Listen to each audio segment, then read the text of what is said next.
It seems my husband has been possessed by a demon. I am going to give this house to Emily. If you disagree, I will divorce you. He wants to give our house, which I bought, to our eldest son's wife. Old lady, get out early. The daughter-in-law has my husband on her side. I am changing it to my name. I can pay the $1,800 mortgage. Even our eldest son is on their side.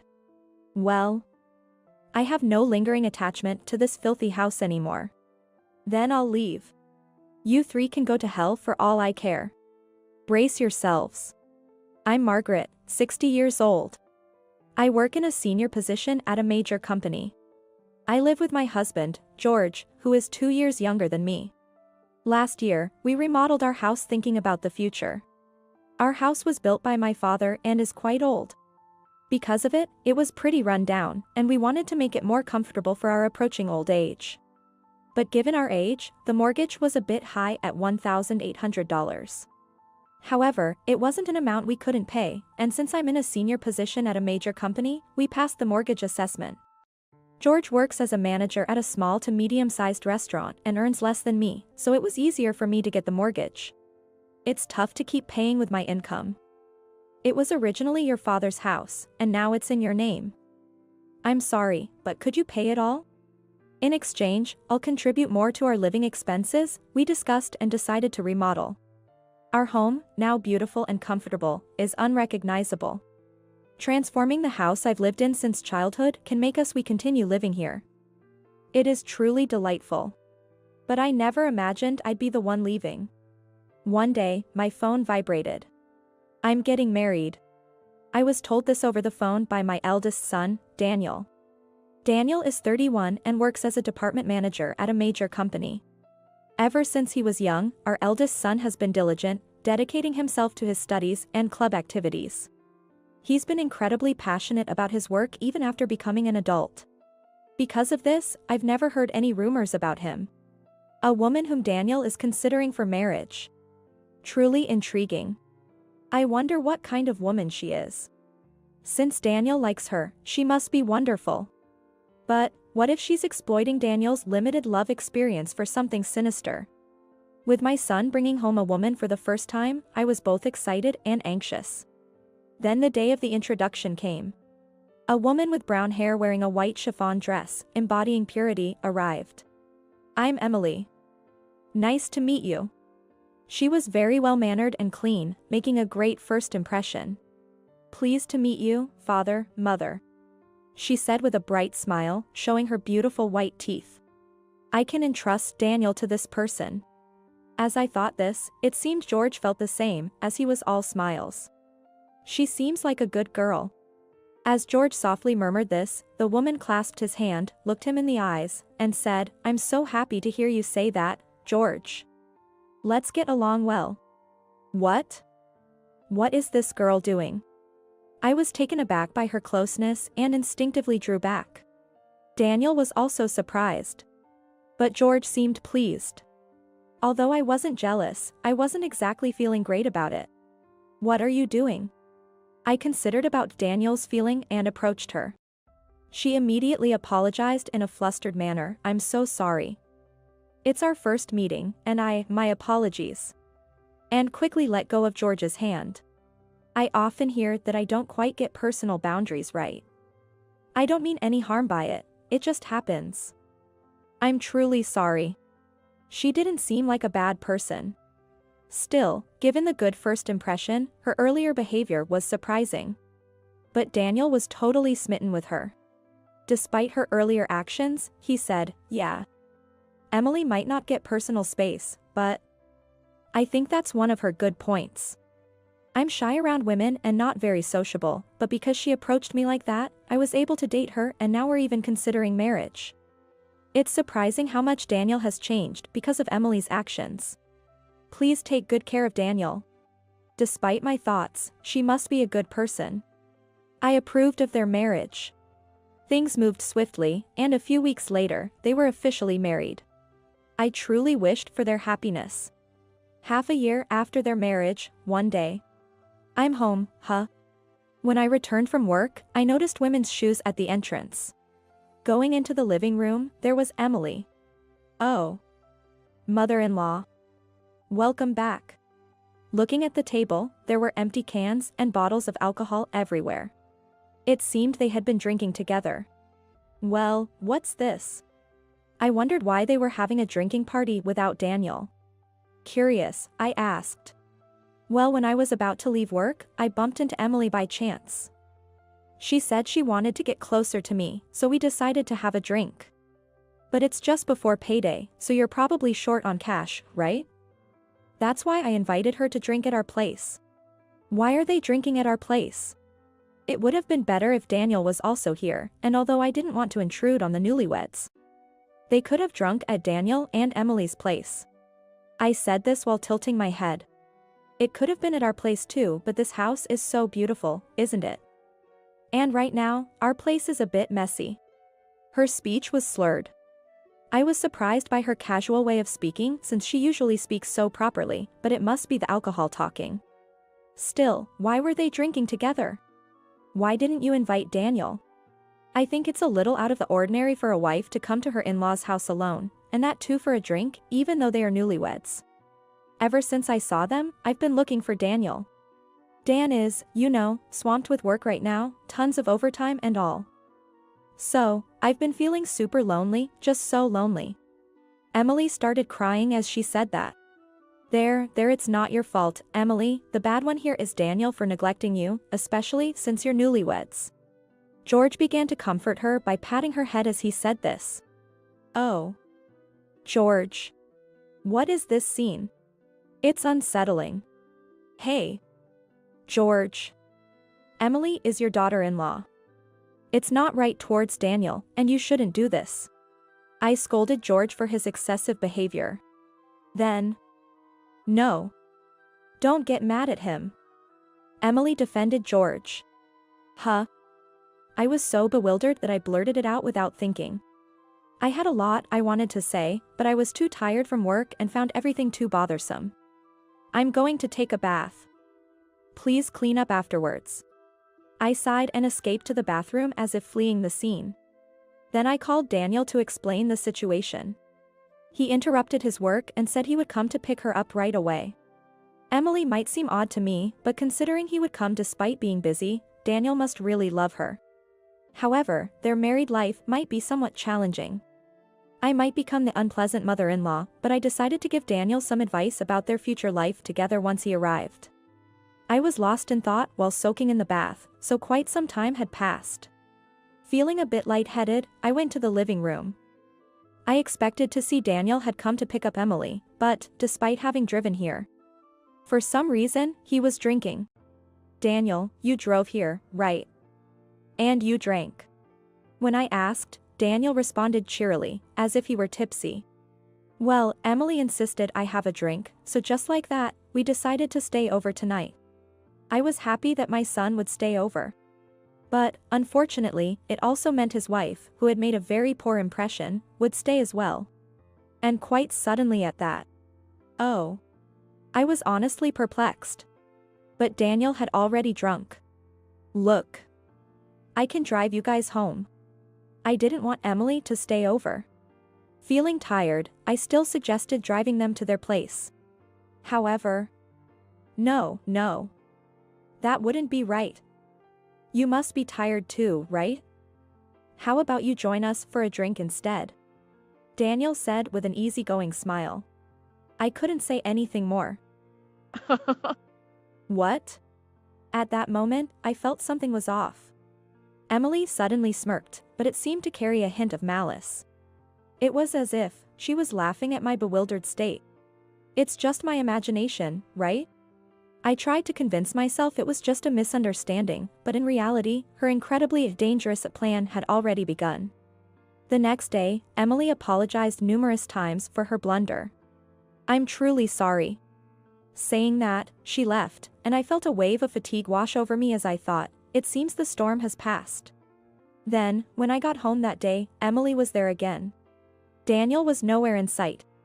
I felt a sense of despair, but the situation seemed different from yesterday. I'm sorry for intruding again, but I just had to apologize.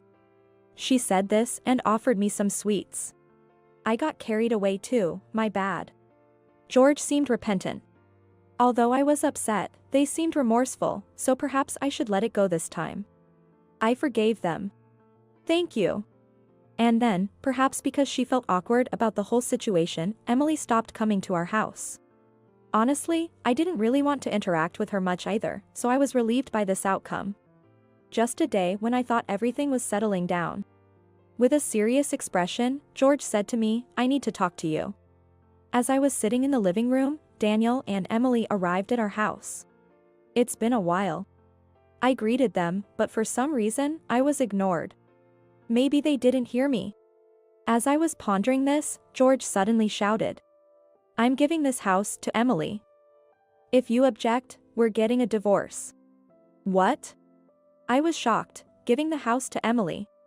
I couldn't make sense of it. As I stood there dumbfounded, Emily said, "Margaret, please leave." What? What's going on? I was confused. Wait a minute, giving the house to Emily, what's that about? When I confronted them, George responded, You've always been bullying Emily, haven't you?" Such foolishness. Bullying. Absolutely baseless. That's impossible. But George wouldn't listen to my protests. Shut up. She told me so. She said she couldn't come to the house because of it and she cried about it. George continued to yell as Emily cried. Why is this happening? Then Daniel, as if to join in, also lost his temper. I can't believe you'd do such a thing, Mom. That's really messed up. The more I denied it, the angrier they got, and Emily's tears kept flowing. That's why I'm divorcing you. Get out now. I'm going to live here with them. Why do I have to give my house to Emily in the first place? When I asked George the reason, he said, because Emily was deeply hurt. Normally, we should demand compensation, but I thought of a better way. Taking this precious house from you and giving it to Emily. That way, you'd suffer the appropriate damage, right? Why do I have to be punished when I haven't done anything? Especially since Emily quit her job to get married, there's no way she can afford an $1,800 mortgage. When I pointed that out, no worries. We'll change the title to Daniel's name. With Daniel's salary and employer. The title change should be a breeze. Even so, with a mortgage involved, a title change shouldn't be that simple. If it were that easy, anyone could buy a house. I doubt the bank will agree to that. George retorted, you work for a big company, but so does Daniel. It should be fine. Plus, I have a friend who works at the bank where you got your mortgage. I'll talk to him, so it should be okay. It's unclear where such confidence comes from. That's right. An $1,800 mortgage is nothing. Encouraged by George's words, Daniel was overly confident. It's seriously turning into a situation where I have to hand over my house. I've said it multiple times, but I haven't bullied anyone. So, I absolutely won't hand over the house. When I objected, the two of them got angry again. This is just too bothersome. As I was feeling fed up, Emily, who had been crying all along, spoke up. Margaret, for the sake of our child, please. Emily pleaded while rubbing her belly. Could it be? Mom. Emily is pregnant. If she remains mentally unstable, it might lead to a miscarriage. So, please, just give in. They're telling me about the pregnancy now. Certainly, stress is the last thing you need during pregnancy. But to be accused of something I didn't do and to hand over the house because of that. I felt endlessly frustrated. Could you leave me alone for a bit? I left the room and went to the bedroom. Bullying, what? Have I unconsciously done something terrible to Emily? As I lay on the bed pondering, I noticed something. What's this? There were brown hairs on the bed. George and I both have black hair. It's impossible for there to be brown hairs. Wait, does this mean there was infidelity? Following the earlier dispute, I discovered such a terrible truth as well. My mind was on the verge of exploding. I just can't make sense of anything anymore. Overwhelmed, I ended up crying myself to sleep. When I woke up, it was night. As I was about to enter the living room, I heard voices. It seemed Daniel and Emily hadn't left. I wish I could have had a drink too. You can't, Emily, you're pregnant. George and Emily were getting lively. I had no opportunity to join in. Emily's mysterious accusation had left me feeling down. As I stayed out of the living room, suddenly I heard sounds that seemed like smooching. Emily. I love you. Stop it, George. What if Daniel and your wife find out this? What? What are they doing? What on earth is happening? It's fine, he's passed out drunk. And she's been in her room this whole time, she's probably asleep by now. Sulking in bed, huh? That's bad. The brown hair was likely Emily's. Disgusting. What were they doing on the bed where I had just been sleeping? I feel nauseous. They're probably planning to have a good time with Emily behind Daniel's back after kicking me out. My house used for their affair. Fine, I'll get rid of this repulsive house. But remember this. The next morning, I pretended as if I had slept in my bedroom and appeared before the three of them as if nothing had happened. In reality, I didn't want to sleep in that bed anymore and was too shocked to sleep at all. Are you finally going to hand over the house? When I said, I've decided to give up the house, everyone's faces lit up with smiles. Great. Then let's go change the title. I should pass the loan assessment easily. Daniel was visibly excited. He probably doesn't know anything. I felt sad, but I decided not to enlighten a son who completely disregards his mother's words and he is under his wife's thumb. Not yet, anyway. Then followed days filled with the hustle and bustle of divorce proceedings and title changes. It was tough, but somehow the title change was completed. This is no longer your house. George taunted me. Get out already, old lady. Emily whispered in my ear. I was infuriated. But I was going to leave anyway. Letting go of the house I had lived in since birth. It was sad, but it had also been tainted by infidelity. I had no more attachment to it. And from here on, I would stir up trouble for these three odd characters. Just wait and see. About a month after I left. I'm finally ready. I visited my former home. When I rang the doorbell, George is furious despite it being a long time. He snapped, "What does a stranger want? I have something to talk about." "Won't you let me in?" I asserted strongly. "Why should I let you into my house?" George was adamant about not letting me in. "It's something very important. For Emily too." Something important for Emily? Mentioning her name got me smoothly admitted into the house. Honestly, I didn't even want to say her name, it felt so repugnant. But I knew George was weak for her, so I used her name. "A stranger has come." Stranger? Sure, I might technically be a stranger after the divorce, but that's no way to speak. George's attitude irked me. "What do you want now?" The three of them were on high alert. "I want you to see this." I laid out the photos. "Is this?" The photos showed George and her on a date.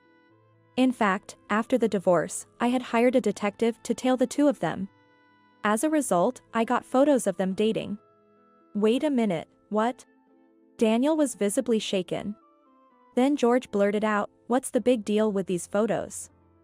"We're just a close father-in-law and daughter-in-law, nothing more, nothing less." "Yeah. What's the point of taking such nonsensical photos?" The two of them insisted on their close relationship. "What about this, then?" I pulled out my phone and played an audio clip. "I really do love Emily." "Shh. If you talk so loudly, Daniel and your mother-in-law will wake up." It was George and her voices, accompanied by disgusting sounds. What? I had actually recorded their exchange on the day I discovered their affair. It's not what it seems like. This is all a misunderstanding. George tried desperately to explain. What's the misunderstanding here? This is totally unacceptable. Naturally, Daniel was furious. She was looking down, defeated. Then, I added fuel to the fire. "Hey, not to be rude, but whose child is that really in your belly?" Daniel's face turned deathly pale in an instant. No way, with my father. That's impossible. My father-in-law pulled out and she dug her own grave. You admitted it. You just admitted it, didn't you? The three of them screamed, and George and Daniel got into a scuffle. Ouch. It seems the fight caused her stomach to cramp, and the fight was paused. And then I quickly said, I've been saying it all along, haven't I? I wasn't bullying Emily. Could it be that you lied to get rid of me, and you made Daniel believe you? Daniel was taken aback. You're kidding, what's that about? That's the worst. I can't believe I trusted you and not my mom. Daniel, regretting that he had listened to the wicked woman and hadn't believed me. Now that we know this much, just tell us everything. Daniel yelled at the two of them. The two were reluctant to speak, but when the word "a trial" was mentioned, and he said, "Are we going to have to take this to court?" They finally started talking. It seems that at first, she really did love Daniel. But when she came to our house for a marriage greeting and saw our newly renovated, beautiful home, she wanted it for herself. My family home is pretty run down, and I envied such a beautiful house. The interior is quite nice too. She explained it in tears. She wanted the house so much that she planned to ingratiate herself with George on the day of their marriage introduction. So, she deliberately ambushed George on his way home from work and drank at home without inviting Daniel. It seems that during the months he didn't come home, George had been nurturing love with her and planning to oust me. If that was the case, you should have suggested living together from the start. When I said that, she remained silent for a moment before responding. The image of a mill didn't sit well with me. My mom and grandma at home were always fighting. My grandma used to pick on my mom. So I thought I didn't want to live with a MIL. The only way to live comfortably in a clean house was to ask my mother-in-law to leave. Indeed, with such an image, she wouldn't want to live with their mill. But to go as far as taking someone's husband. However, what did George think of this reality? I knew I was being used. But, when I came to greet her, and she held my hand and smiled at me, I was all ready. Despite knowing he was being used, George fell in love and chose to do such a thing to keep her by his side, abandoning me. You guys are the worst. When Daniel said that, the two of them just hung their heads and cried. Afterward, Daniel naturally went through with the divorce. When he had the child's DNA checked just to be sure, it turned out to be George's child. I won't be paying child support, Daniel said as he demanded alimony from the two of them. Of course, same here. To think I'd have to demand alimony from my own father. As Daniel lamented, I patted his head. We were driven mad by a foolish woman. But more than us, her life would be thrown into chaos, something she would regret forever. And my premonition came true. 2 years have passed since then.